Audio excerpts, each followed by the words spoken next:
Our panelists are Kim Liu, the CIO of Carnegie Corporation, Brian O'Neill, the CIO of the Robert Wood Johnson Foundation, Mark Suzman, the Chief Strategy Officer and President of the Global Policy and Advocacy at the Bill and Melinda Gates Foundation, Darren Walker at the Ford Foundation, and Shawn Wischmeier, the CIO of Margaret Cargill Philanthropies. My name's Kerry Kennedy, and I'm the president of Robert F. Kennedy Human Rights. You can call me President Kennedy. Our organization was founded 49 years ago to carry forward Robert Kennedy's unfinished work on social justice. And for each of the last 7 years, we've hosted a series of institutional investor conferences focused on the connection between human rights and investment outcomes. We convene about 150 people twice a year who control between $5 and $7 trillion in assets managed. And they're sovereign wealth funds, pension systems, university endowments, large family offices, and of course foundations to look at sustainability issues. Today, there are 243 foundations in the United States of America, each with over $1 billion in endowment assets. Most of those foundations use 5% of their assets to pursue their core mission. For a $1 billion endowment, that means $50 million a year goes to programmatic funding. So that's a lot of potential for change. But it also means that $950 million is doing something else. This morning's session is focused on that $950 million and its relationship to the core mission of those foundations. People think of the 5% as creating change and the 95% as sitting dormant. But of course, it's not dormant.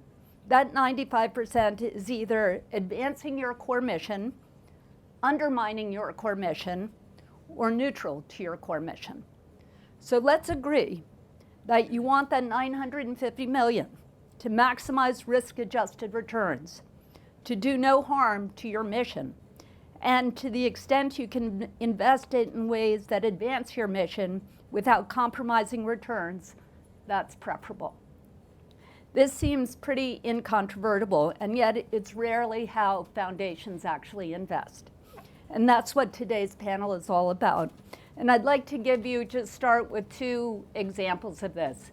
The United Auto Workers, which is the union for Detroit, for the big three auto companies, had a Chinese wall between the work of the union itself and the work of the pension system for the union. And the pension system had a rule that they couldn't invest in anything that wasn't making a market rate of return. So that seems clear enough. In 2008, the big three auto companies were not making a market rate of return, so the union pension system could not invest in them. It could invest in Kia, because Kia was making a market rate of return. Kia is a non-union Korean automaker that was in direct competition with the big three auto companies. So the UAW pension system was invested in Kia. Now that seems pretty crazy, doesn't it? Yes, nod your heads. Another example of this is the teachers union at Sandy Hook was invested in the very company that made the semi-automatic rifle that was used to slaughter 26 and 7-year-olds and 6 members of the union, 6 teachers. So when they figured that out, that was not a good day for their CIO. It was a bad day for all of us, but it was an especially bad day also for that CIO. So let's just begin with a little bit of vocabulary because there's a lot of confusion around these issues. So sustainable investing is any investment strategy which seeks to consider both financial return and social good to bring about social change. Within sustainable investing, there's both community investing and investing in capital markets. And today we're going to talk about investing in capital markets. And within capital markets, sustainability tools include negative screening, divestment, shareholder activism, and impact investing. So with that framework, let's begin with Darren Walker. The Ford Foundation makes $500 to $600 million in grants every year and invests $12 billion. You recently announced that Ford will move $1 billion over the next decade into mission-related investments. Can you talk about how you decided that? I'd be happy to, President Kennedy. I think it's important to clarify something. First, until recently, foundations did not have the full understanding from the Treasury and the IRS as to how we could deploy our endowment portfolio for mission. That was unclear, or at least in the minds and the analysis of our counsel,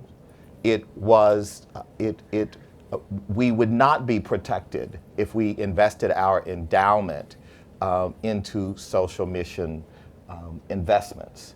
And the Treasury Department under Jack Lew 2 years ago clarified this issue and hopefully has put it to rest that in fact foundations can consider mission in their endowment investments within the prudent man sort of safe harbor, which is always what you're concerned about, certainly if you're a trustee. So now the trustees know we can do this and they're not going to be sued, or we are not going to be in violation of any regulation. So that's been cleared up and has been taken off the table. So now we can have the conversation that we used to not be able to have because we always got bogged down in the legalities. Secondly, the other thing that we should just be clear about in the lexicon here is that for foundations, mission-related investment is a technical term. And so impact investing, sustainable, all of these things are important, but for us, we need to understand that a mission-related investment is an investment out of our portfolio, out of our endowment for a double bottom line objective. We can make MRIs now, and so we've made the decision that we should look at the 95%. As a social justice foundation, it's really no longer defensible for us to simply say the focus of the portfolio has to be maximizing returns so that we can have more grant money to give away. We just don't think that is defensible in light of the emerging evidence and the increasing concern of many stakeholders as to how foundations, particularly large endowed foundations, deploy our capital. Thank you. So, but can you talk a little bit about Ford's plan? Sure. So $1 billion over 10 years to be deployed in the United States in affordable housing and internationally in financial services, financial inclusion for the poor. We anticipate that we will begin investing this year. Over a 10-year period, we will make an annual, assessment of progress. The question of the actual portfolio return, I think the sort of deal flow that we've seen initially in the affordable housing space is that you can make a lot of money on affordable housing in the US. So it's not as if this is some unproven asset class. The challenge will be that the housing ecosystem relies on government subsidy, our entire housing ecosystem, because people like us on big jumbo mortgages get deductions.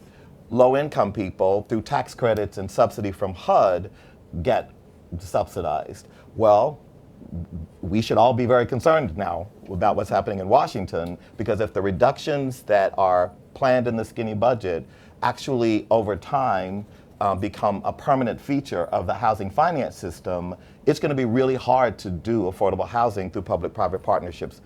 We can't make up for the government part of penciling out a transaction. Mm-hmm. So we're really excited about this on the investment side, but on our grant making side and our housing program, they're working really hard to support policy and advocacy in Washington to ensure that we continue to have a pipeline of deals which are heavily reliant upon tax credits and other subsidies. Okay, thank you. Thanks, Darren. So Kim, you've said that the Carnegie's board approach is to do no harm. And so how do you screen to assure that your investments are doing no harm? So before I answer that question, I just want to sort of set the my role on this panel for the audience. I am the sinner in the house of the evangelist on this panel because the Carnegie Corporation has not made a decision to go into impact investing at this time. And so, but as you might imagine, Darren's conversation has spurred conversation with the foundation. And I think that that is a wonderful thing because I think many of these conversations wouldn't even be had were it not for it taking the leadership role in this. So, following the announcement, there was a fair amount of discussion, and quite honestly, prior to the announcement, there was a fair amount of discussion at Ford about what that means, and to the point that Darren made earlier about discussions around what that meant as a fiduciary and what that meant for the board and for the role of a foundation, particularly for our foundation where Carnegie put in his mission, in the charter, that we were supposed to be a perpetual institution, unlike other foundations who have different missions. And so the board has been hyper-focused on the idea that we should be producing a return that allowed us to be in a perpetual organization, and that has driven a lot of the decision-making. And so prior information has sort of led to the assumption, right or wrong, that impact investing, because it had a double line, required you to make some sort of compromise in the return. And the foundation wasn't yet willing to make that compromise because of the overarching belief that the issues and the things that Carnegie set out required it to be a perpetual organization. So instead, we have traditionally thought to ourselves that we are long-term investors, and therefore, as long-term investors, we should not be doing anything that creates harm, because in the long term, anything that creates harm is not a good investment. And so when we look at things, we look at from a long-term perspective, we look through the portfolio to the managers we invest in and pay careful attention to the things that they invest in to make sure what they are doing could not be perceived as doing harm.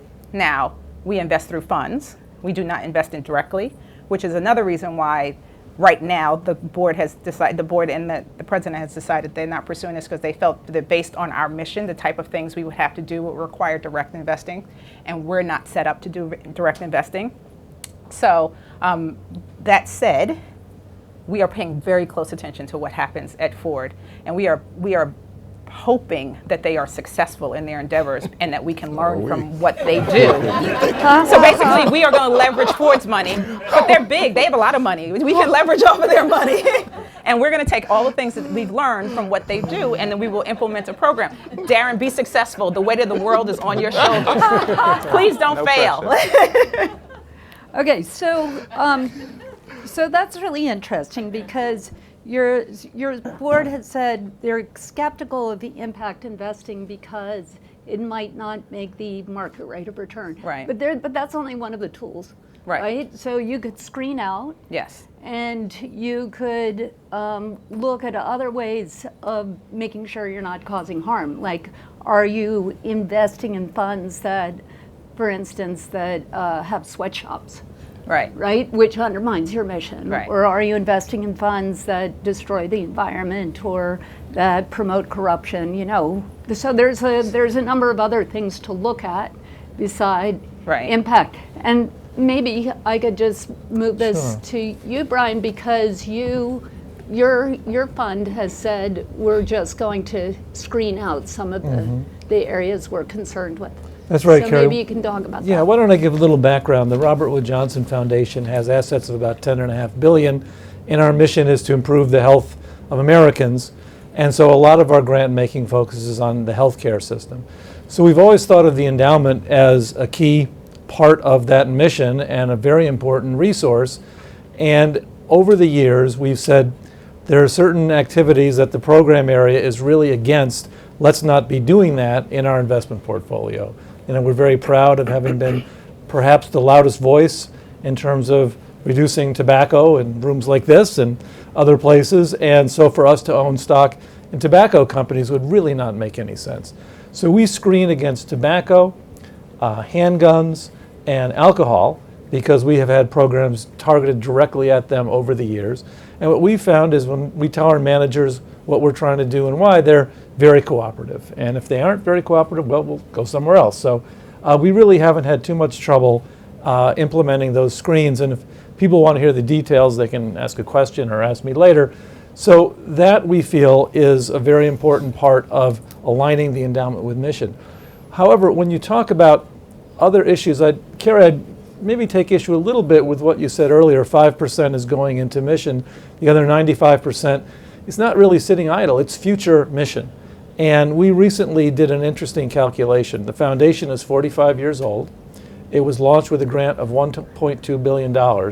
Today, that $1.2 billion is $10.5 billion, and we have given out $11 billion in grants. So the increase in the endowment is a very important tool and resource. And so we really view this as something that is a big part of the future of our foundation. Thank you. So, yeah, I agree. I think that people sort of think of it as dormant, but it's not. Of course it's not. And that's really helpful. I think part of the challenge of sustainability is that that different organizations look at sustainable investments very differently. So you screen out alcohol. The Catholic Church considers that an impact investment, right? In wine. Yes. Or water that turns into water. So it's that complicates the field. Okay, so Mark, what's the best process to integrate a foundation's mission with its investment strategy? Well, that's a pretty wide open question, and I think Darren's already given you one kind of answer of what Ford is trying to do, and you're hearing there's a spectrum of approaches that operate across philanthropy today. We're a slightly unusual, actually, in that, well, for a couple of reasons. One reason is that actually our investments are completely separate from the foundation. So there is an independent Bill and Melinda Gates Investment Trust, which is its own legal entity and its own trustees that is completely independent of the foundation. The foundation is the operating arm, and what we do is we disburse resources that are made available to us from the trust. And to add to the slight complication, we also disburse resources which get put into the trust, but from a regular annual sale by Warren Buffett of Berkshire Hathaway stock, which then gets transferred on to us to use for grant making in a given year. For those purposes, there really is only one big screen, and that's a tobacco screen. And that's for the same reasons we have an anti-tobacco program, and it would be a bit strange to be benefiting from tobacco stocks on one hand and then funding an anti-tobacco program on the other. But other than that, they're not really restrictions. The main view of that set of resources, and they don't carry out any MRIs or others at this stage, although it's something that is often talked about. Instead, what we've chosen to do is make much more extensive use of, as another legally defined term under the IRS code, of program-related investments. And so what we've had is our trustees, in this case Bill and Melinda Gates and Warren Buffett, have authorized an envelope of up to $1.5 billion of our endowment to be used for direct, you can use it in several ways. One is equity investments. Another you can use in things like volume guarantees or other purposes. So an example would be we've invested in volume guarantees to guarantee a certain purchase scale of family planning products globally in order to incentivize some private sector manufacturers to commit to making volume available at a reduced price that makes it accessible to poor people in developing countries. And so the guarantee is if somehow that volume was not met, we would be on the hook to make up the difference to the company, or companies, in this case there are two companies.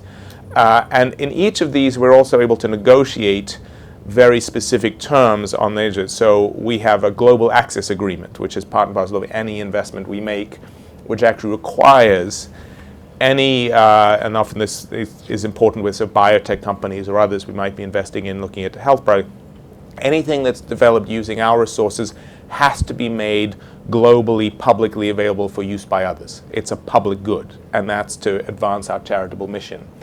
And occasionally there'll be other kinds of riders or terms of references. Often the kind of investment we might make would be, say, into a biotech company saying, you've got an amazing technology playing around with molecular platforms or something. We want a condition of our investment is that you're going to focus a certain portion of that work looking at a disease like tuberculosis, which disproportionately affects people in the poor world and otherwise you wouldn't be looking at. And so we found that model, it's a lot of experiment, making it sound sort of rigorous and defined. This has been a sort of stop-start, learn by doing over the last decade plus. But we found that's a fairly effective tool, and for now our primary focus is probably more through the PRI side than the MR side, particularly given the funny bifurcation we have between our investment trust and the foundation. Mm-hmm. Okay, that's really helpful. Thank you. And Shawn, will you talk about the risks in mixing mission and return, and what are the risks with failing to mix them? Yeah, no, absolutely. First, I'll paint a picture as Kim did. So she's the center.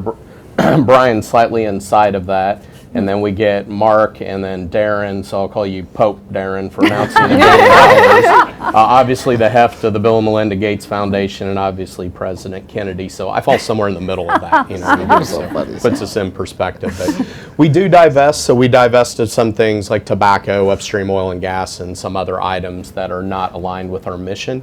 But then we spend the majority of our time looking at our privates, our alternatives, our investments, and we try to proactively seek out things that we want to do, and we try to avoid things that we don't want to do.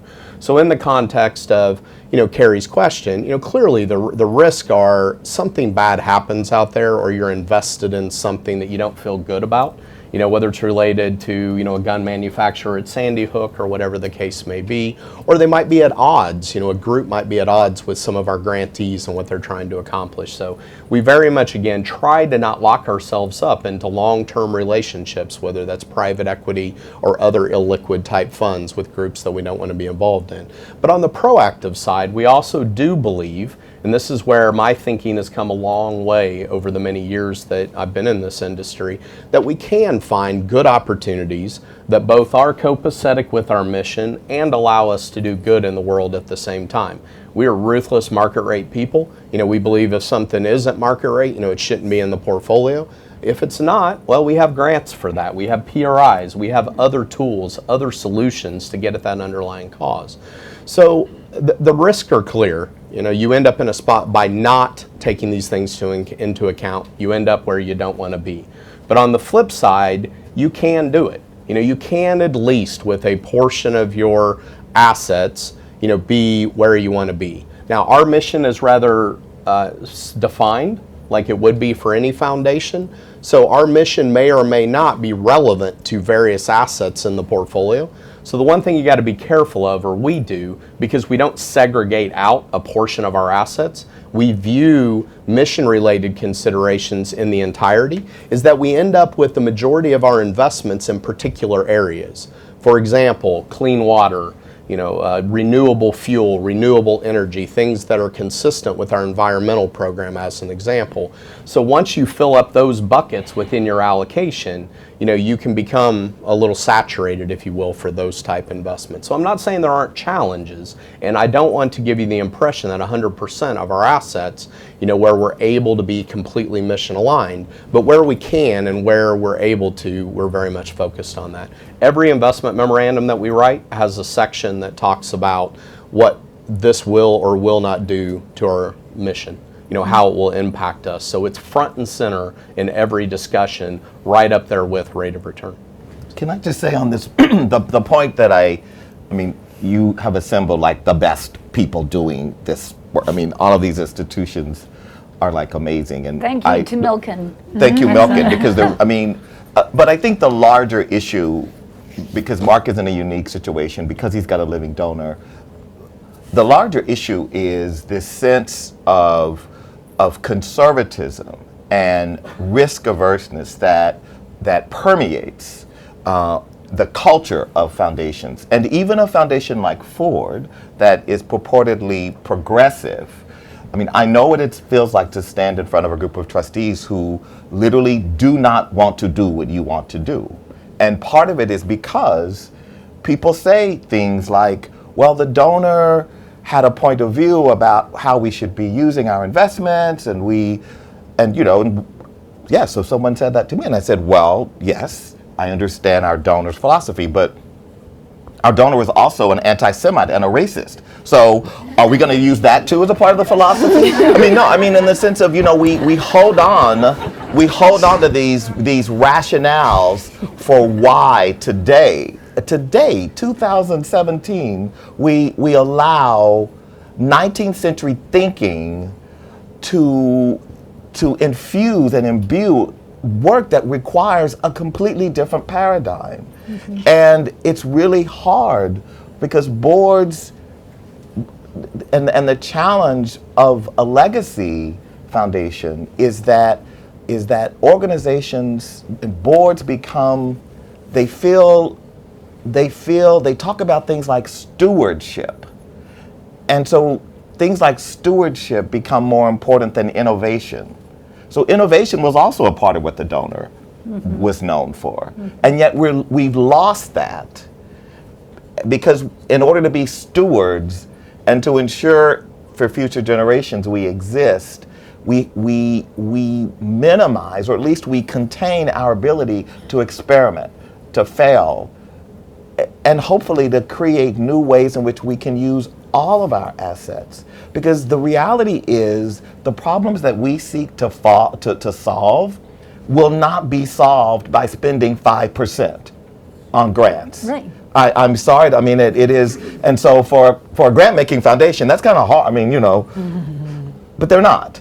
And I think no matter how much we kid ourselves and we mythologize about our impact, unless we figure out ways to deploy more capital and to work more creatively with the private sector and government, I don't understand how we're going to sustainably solve some of these huge challenges. So I have to, let me say this. I completely agree with everything you just said, and I do think that it absolutely requires a certain amount of innovation and leadership from the top to be pushed down. I think that the other the things to think about is, quite honestly, many of the issues that you are focused on, that Carnegie is focused on particularly, will not ever actually be solved, right? Each iteration will require a new challenge. So one of our missions is world peace. There will always be a new issue mm-hmm. that will put us at risk of world peace. And so to Brian's point about the rest doesn't stay dormant, because we know these issues will remain issues, and so we want to be available to address them with new ideas and innovation as it comes along. But there's a balance, and there is fear around trying to figure out what that balance is, and people have to be pushed to start thinking about it and to engage in ways that are constructive. And I think, definitely the so that the flow is changing, and that is spurring conversations in ways that didn't exist before. So one way that flow is changing is in Northern Europe. So Norway's sovereign wealth fund, which is it the largest on earth? It's one of the largest. Big, yeah. I think it might be the largest on earth. Is 100% sustainable. So there are other countries that are, very, very, very large funds. Europe in general, those funds have taken a more proactive role and been quicker to get there. So what's slowing us down here in the United States? You guys are on, as Darren pointed out, you're on the cutting edge of reform, and yet your boards have not embraced this. What's slowing us? What's unique to the U.S. and what do we have to change in our country to get us there? Darren, I think she's looking at you. You've got a foreign accent. No, well, I'm.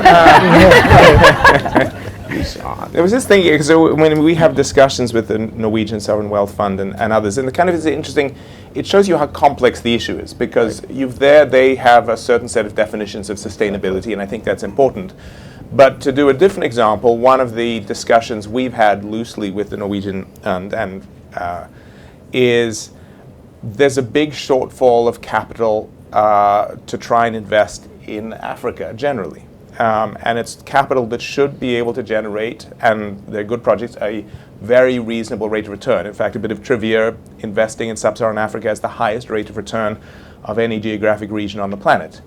And that's not because it's amazing business, although they are amazing business. It's because the perceived risk is so huge that funders don't put money until they know they're guaranteed 50% ROI, and they do it in natural resource or things like that, which aren't good long-term benefits. So we're trying to say, well, actually, if Norway, this is part of your vision, shouldn't you be putting a certain portion of your capital? This is, it's a good risk-return objective, but they don't do that. And I'd argue that that's probably more potentially impactful than some of the sustainability bits. So the point is not that there's, I think, a sort of US versus Europe push or a way of doing it. It's just that once you start pulling at the thread of what counts as a mission-related investment, you can start taking it in a bunch of different directions. And I think having these kind of discussions that we're having now and that Darren's triggered in Ford is actually very healthy. I don't think it's to come up with a template and say, here, look, here's the model. This is actually going to be a very dynamic discussion going forward. And what you've demonstrated is just the inherent bias that exists in the marketplace. I mean, I think we like to, I was a banker for 10 years. I mean, we like to believe that the market is completely rational and that the sort of biases that we see on the street and in everyday life are not really present in the market. And the Africa example is a perfect example. I mean, right? I mean, it is, you say Africa, and it's just like, or when, I ran a fund in Harlem working on, and people would just, the racist things investors would say about the potential upside in a community like Harlem in 1992 were shocking. Now, of course, we knew that if we could convince them to build a supermarket, one supermarket, in a community with 600,000 people, that it would make money. It took a decade to put that transaction together, because the number of investors we sat with who said things like, we're worried about shrinkage because everything will be stolen. I just will go down the list of the things that people said about the opportunity and the inherent bias that exists in the marketplace. And so good for you for calling the Nordics out, because they call us out about all sorts of things. and they absolutely have that bias, and it's in not only that fund, but in other aspects of their investing. So good for you. So one aspect of sustainability that we haven't touched on today, but I think would be solved in a way, would help solve that issue, is to have more diversity in the people who are making the investments. Oh, do you really want to go there? Yeah. Yeah, I think that's a big piece of it. Wow, Kerry. Comments? No? I think that was a yes. No, Yeah. I mean, look, I think it is fair to say that for any of us who invest and who work for mission organizations where diversity is a value that we hold high, it is discouraging to walk into a room of our asset managers and look around the room. It is encouraging because they do great work. So we've got a group of conviction managers generating alpha return. I mean, we're in the top decile, et cetera, et cetera. But the investment managers are 98% white men. There are no women. They're absolutely, the numbers of African American, Kim is like, a rare, I'm a unicorn. I'm a unicorn. If I'm a pope, she's a unicorn. Because, there, and I think, it's really hard. It's a pipeline issue. I have probably the best CIO at Ford in foundation land. And Eric I Dobbs take that. issue. Yeah, really. Settle down, Darren. You've gone too far. I have to say that because he's a white man. And I say that because he also has a real sensibility around these issues. And we talk about it a lot, and it worries him. It is on his mind. And yet he has the pressure to deliver returns. And so there's always this calibration of, is our network wide enough? Are we porous enough to meet new managers who we might not know about or who might not be someone we know or someone we know knows them? The ways in which we source asset managers and just thinking about how we do that has to be considered. And I know at RWJF, Brian, you all have done some very good work in this regard because Risa, the former president, has done some. I'm delighted to take the conversation in that direction because I do think that one of the issues that we have as a foundation is the capital markets and having more diverse decision makers inside the capital markets. And as a foundation, we're able to think really long term. So we have launched an emerging manager fund, and that's intended to really identify up and coming leaders in the investment management field. But I think even more importantly, we've worked with an organization called SEO, Scholars for Educational Opportunity, to help get promising college students into entry-level jobs in financial institutions as a way of building a pipeline for the longer term. And we think SEO is the best organization of its kind. They do a great job. And we're going to hit up all the other foundations before we're done to say this should be something that foundations as a community really support. And that will take years, decades perhaps, but I think it will really make a difference. And to support, not just talk about, because we're really good at saying we need to build our pipeline. Well, SEO is an organization. We just made $1 million grant to SEO, in part because they need an infrastructure. Yeah. If we are serious about building a pipeline, we have to commit to investing in that. So it's really hard for them to raise money to do this work. And so on the one hand, you've got foundations saying, we value diversity and we want this pipeline to grow. And then they go to them for a grant and they say, oh, we don't have a grant program that you fit into, and therefore you're not.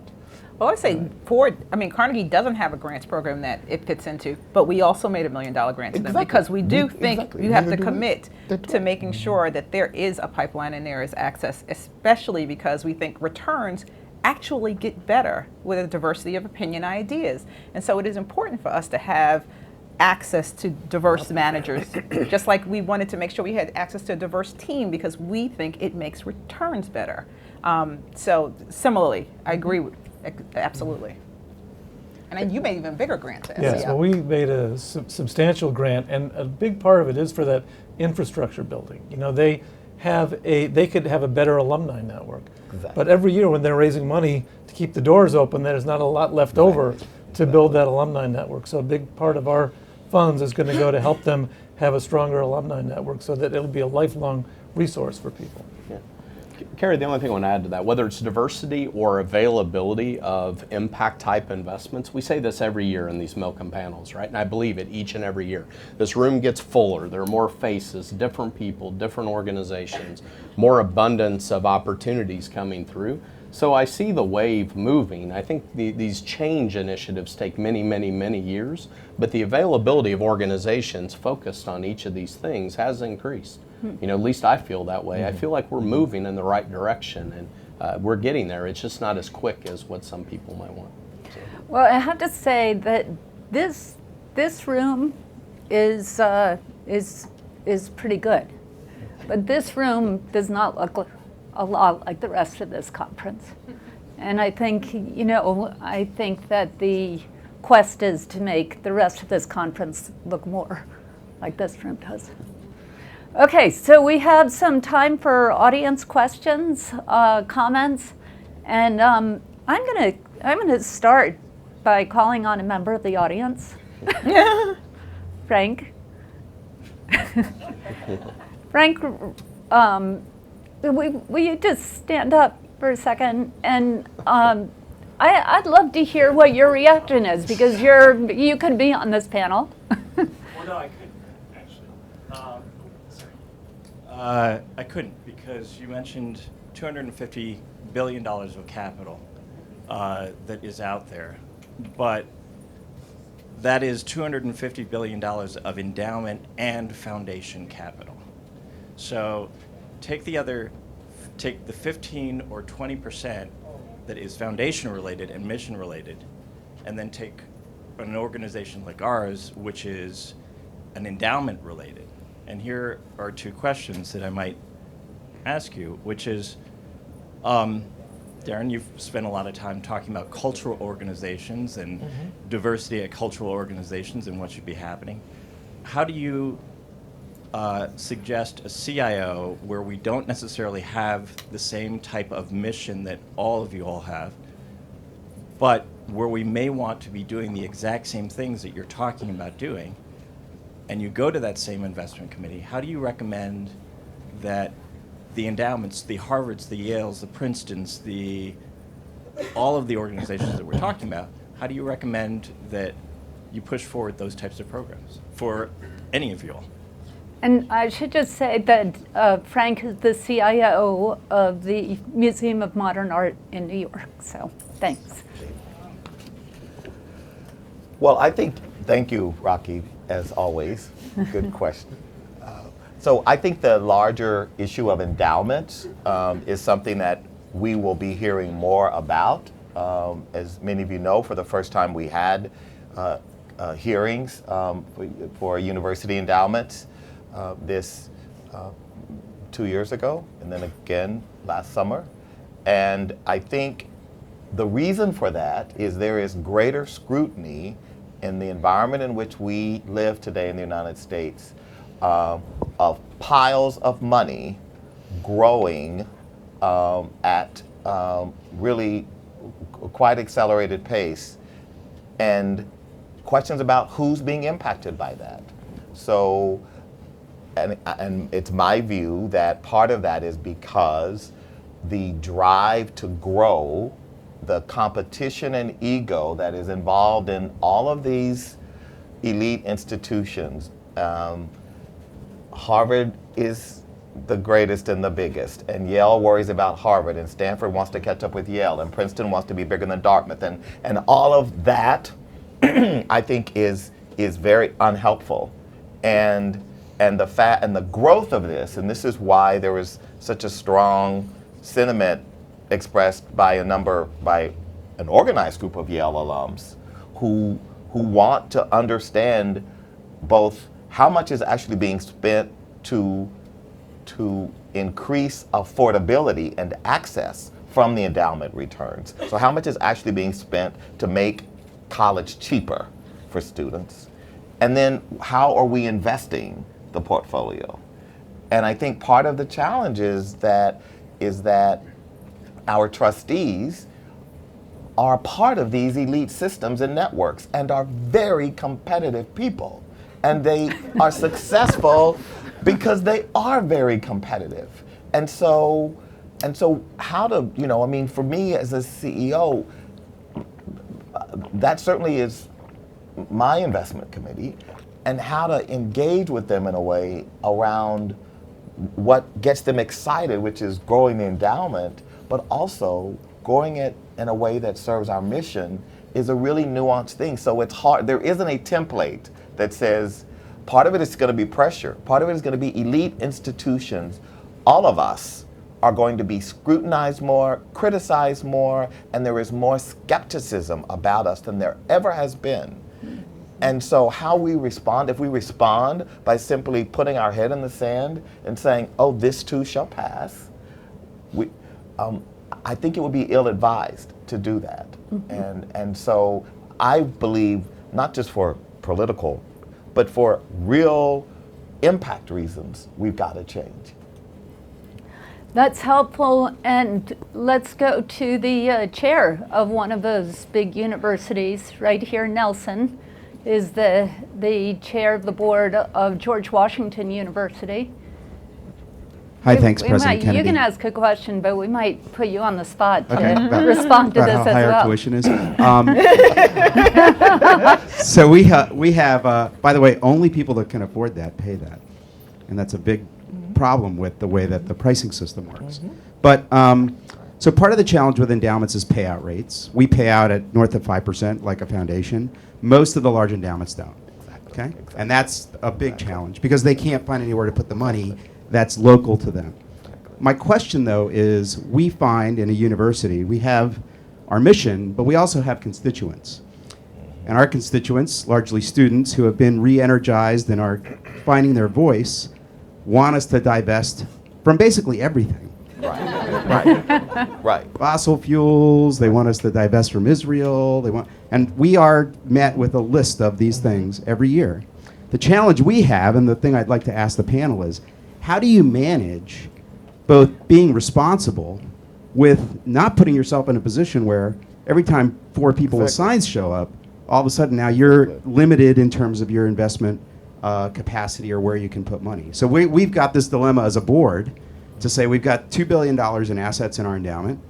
How are we going to manage those in a way that's both responsible but some responsive without kind of getting to, well, let's just give the $2 billion to the students and let them manage it, because that probably wouldn't work out that well. So thanks for letting me ask the question. Thank you. Who would like to take that? I think one of the things is that universities are in a unique position because they do have so many constituents in a way that foundations don't have to deal with, right? We don't, with the exception of Mark, we don't have living donors. And in the case of Carnegie, we don't even have heirs. So we don't have the same pressures of people coming up and knocking on the door with a list of demands. And so we can make independent decisions from our leadership. So if we can get our leadership excited and engaged, we can get it done without the conflicts of other people with different visions having a voice in it. And so I think that's a unique aspect of universities, especially with millennial children.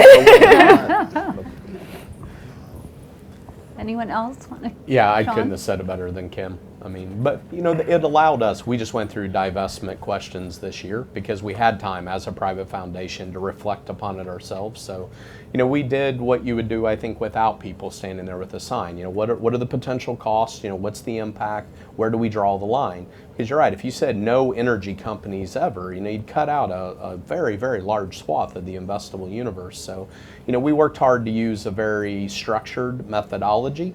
A dogma, very rules-based, no different than, a process we would use around approaching an investment strategy or how to find particular groups. So we took a lot of care and time to document, our philosophy behind that and are working hard to stick to that philosophy because we believe things will change over time. New opportunities will come up. That's what we've done. The only thing I would caution is that we in foundation land have been quite insulated from the reality of the world of most people. And we're kidding ourselves if we think we can continue a posture of remoteness and insularity from the reality of what's happening in the rest of our economy and our society. And so people rightly are asking how we're spending, what we're doing with $12.5 billion, and which has been made possible because of public policy. And there is going to be greater demands of us. And while we may not have the constituency, Nelson, that you have and the challenge, we are and we should affirmatively want to engage with stakeholders on these questions. And I just think it's going to change, and philanthropy, if we continue a posture that has worked for us in the past, we're going to be caught, well, we are already caught flat-footed in a system that's changing and the sand shifting under our feet. And how we maintain stability and our standing and our credibility, I think is going to be highly questionable. Thank you. So let's hear from a recently former student activist. Okay, Daniel raised his hand, but you're taking the question. Okay, go to Mike. Darius, There, do we have a mic? I can speak pretty loud. Yeah, but I think then our television audience wouldn't hear it.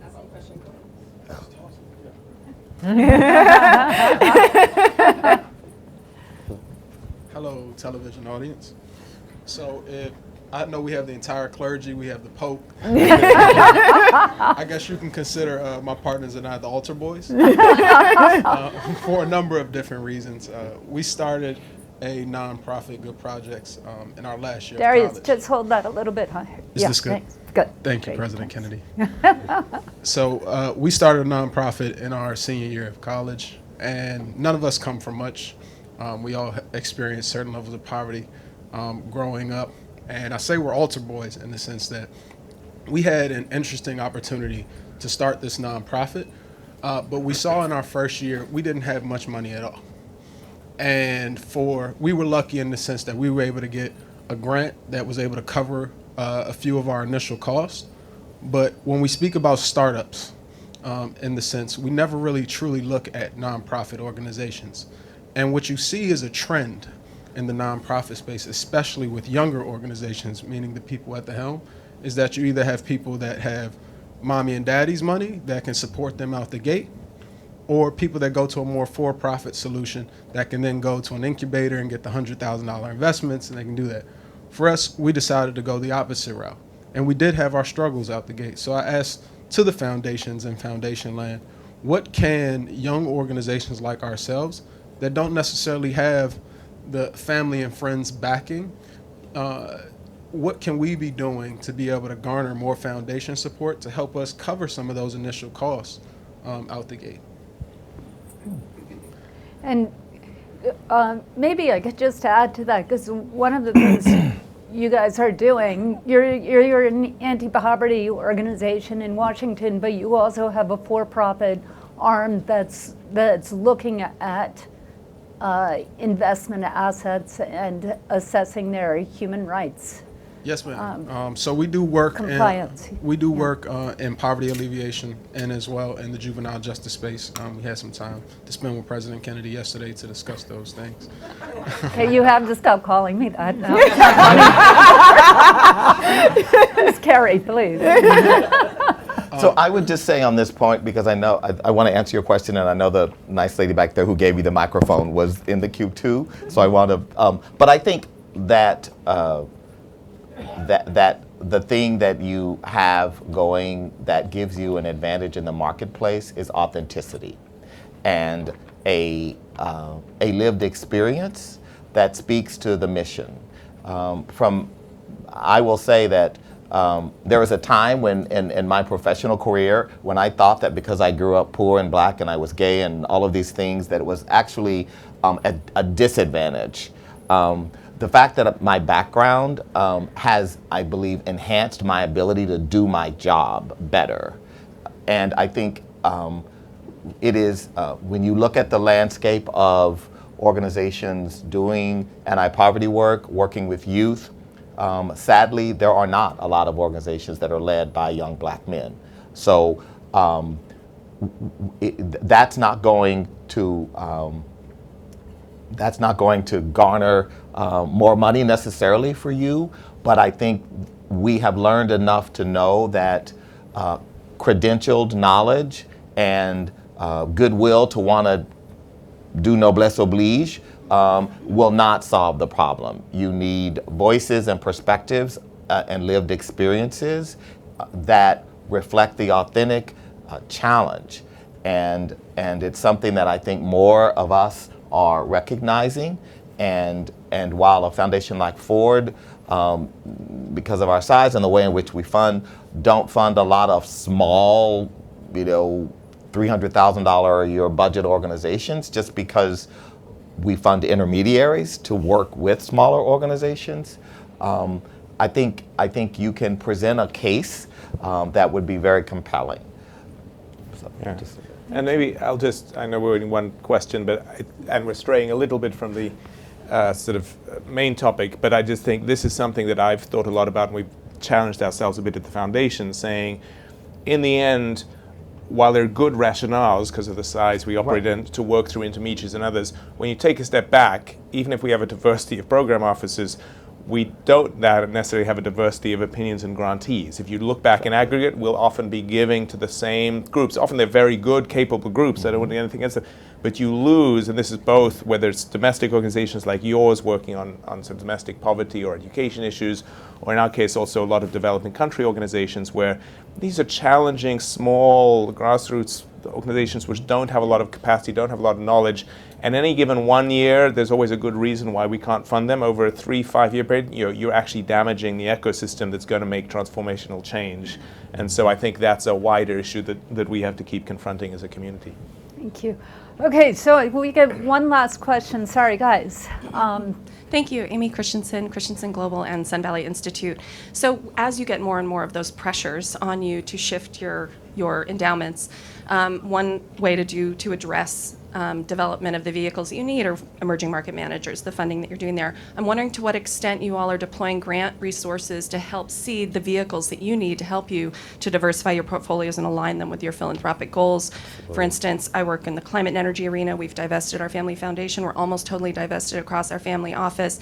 Mercer's researching, are there the vehicles across all the asset classes that have the right risk return that you all are looking for? So I'm wondering to what extent you're looking beyond the emerging market managers to do some more grant making to help seed the vehicles that you need to deploy your capital in alignment with your philanthropy. Thank you.